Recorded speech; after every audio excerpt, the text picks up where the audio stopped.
The legal limbo for former National Security Advisor Michael Flynn is even murkier tonight. There is now a second federal judge involved in the evaluation process of the government's decision to drop charges against Flynn.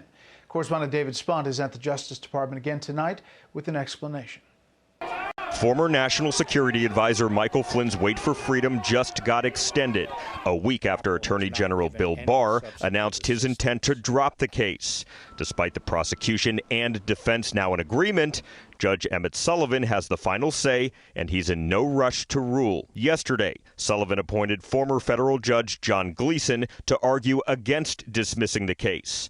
2 days before, Gleeson penned a Washington Post op-ed. Quote, "There has been nothing regular about the department's effort to dismiss the Flynn case. The record reeks of improper political influence." But in a 2013 court document obtained by Fox News, Gleeson wrote in part, quote, "The government has near absolute power to extinguish a case that it has brought." Judge Sullivan wants to hear why Flynn should not be held in contempt for perjury.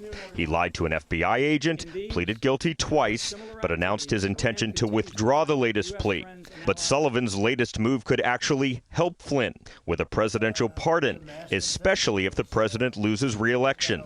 It is still within the statute of limitations for that administration to charge General Flynn with perjury for the statements he made under oath in his plea hearing. So the most protection for General Flynn is a pardon. And, you know, I think we might as well get it over with fairly soon. As one judge prolongs the Flynn case, in another case, a federal appeals court threw the president a setback. It revived a lawsuit from Maryland and D.C. accusing President Trump of profiting off the presidency through his Washington, D.C. hotel.